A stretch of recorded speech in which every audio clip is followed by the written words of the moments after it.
I don't honestly believe that Ukraine can win this war. So do we just continue a war against Russia that is pretty much unwinnable if you really look at the logistics of things? But again, we want what's best for the Ukrainian people also. The eyes of the world are on the American state of Alaska as we wait for the summit between Vladimir Putin and Donald Trump.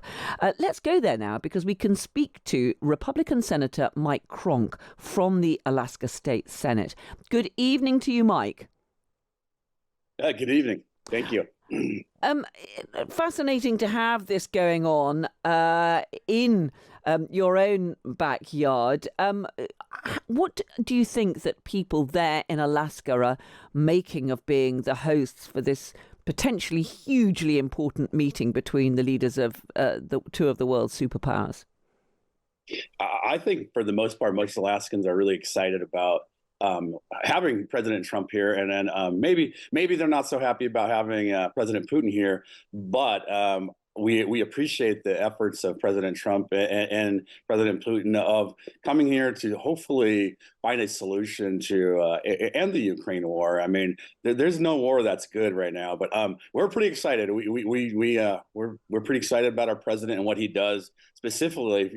Really, when you focus on Alaska, he's a real advocate for us. Well, the Alaskan West Coast is only 2 miles from Russia and, of course, used to be part of Soviet territory. Do you feel very aware there in Alaska of a potential threat from Russia? I think we've highlighted the fact that Alaska is of the utmost importance to, protection of America, as close as it is in proximity to Russia, and the Asia. So we know the importance of it. We've expanded our military presence in Alaska, and we just know the importance of it. And so hopefully it's something we never have to use. And I would much rather we all got along and built each other up, but that's not quite how the world works. You've actually taken in quite significant numbers of Ukrainian refugees. I mean, do you think that people there in Alaska, perhaps more than in other parts of the United States, do feel a certain affinity, a certain real need to support Ukraine? I do, and just up the road from where I live in Tok, which is in the eastern part of Alaska, and we have a farming community called Delta Junction, and there are a number of Ukrainians that have been placed there and stuff, and I do think we have an affinity to support Ukraine, and again that the importance of ending this war. Because there's no reason for the thousands and thousands of people that are getting killed and the billions of dollars being spent over it. And, instead of using it for war, we could use it to, better all people in these countries. So when, as a Republican, you hear J.D. Vance, the vice president, saying that, well, Americans are fed up of paying to support Ukraine. I mean, what do you think of that? I think that is definitely a feeling, across places. So I think that message is torn. I think you're split with people because, we have a lot of our own issues in our country, and that's a lot of money going out to another country. But overall, I believe there is a push to, continue to support Ukraine and, protect what they have there. But again, I think the focus right now should be on, can we get peace? Can we settle this? And, let each country move on and do what they need to do to better their people. We've seen Sergei Lavrov, the Russian foreign minister, wearing a USSR jumper. There's been a lot of pickup of that across social media. And a lot of the Russian textbooks refer to Alaska as being part of the historic Russian Empire. When we know that Vladimir Putin still harbors those ideas and that ambition of a greater Russia, I mean, how does that go down there in Alaska? Personally, I don't think any of us really spend a lot of time thinking about that. I mean, these are just, far-fetched things that, people bring up, especially in a time when you have the two leaders meeting in Alaska. So I don't pay a lot of attention to that kind of rhetoric.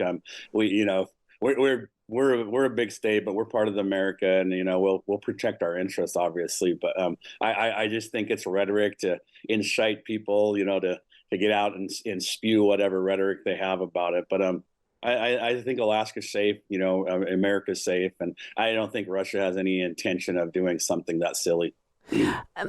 How do you think that President Trump should be approaching this meeting with President Putin? Clearly, there is a lot of concern, a lot of anxiety amongst Ukraine and its allies that despite everything that President Trump has been saying ahead of this meeting, that both sides will really want to come away from Alaska with a deal, with something to show from their face-to-face meeting, even if that is not something that Ukraine itself would find acceptable. I don't wish to speak at that level. Obviously, that's a whole nother level of what we're talking about. But I'm really truly hoping that they can sit down together and talk about what needs to happen for peace for Ukraine. I don't honestly believe that Ukraine can win this war. So do we just continue a war against Russia that is pretty much unwinnable if you really look at the logistics of things? But again, we want what's best for the Ukrainian people also. So I hope they can find that fine balance of figuring out a solution to end this war. And again, we don't know what President Putin's motives are or what he really wants. And I don't pretend to know those kind of things. That's another level, step above my pay grade. But I really hope they come out with something that the people on both sides, especially Ukraine, can live with, and we bring President Zelensky to the table, and they make the peace together. And these talks will be taking place, I mean, well away from most of the people there in Alaska on this military base. Inevitably, of course, huge security. But the location is a really historic one, isn't it? And I believe that you've got a family connection there. It is a historic event. I mean, if Alaska only has a population of about 750,000 people, and we're the 49th state, and it seems like we've always been kind of the outcast, pushed off to the side because we're not connected to what we call the lower 48, and this is historic for us. We have a really good governor, and Governor Mike Dunleavy, that has built relationship with President Trump, and I believe through his work, this is part of the results of this. We get to have a historic moment in time in Alaska on joint base Elmendorf Richardson there in Anchorage, and I think it's really, like you said, again, it's historic. We get to have that opportunity to host these people. Republican Senator Mike Cronk, really good to talk to you. Thank you so much. Thank you. Mike Cronk is there in the Alaskan state. He's a member of the Alaskan State Senate, where, of course, that historic meeting is due to take place.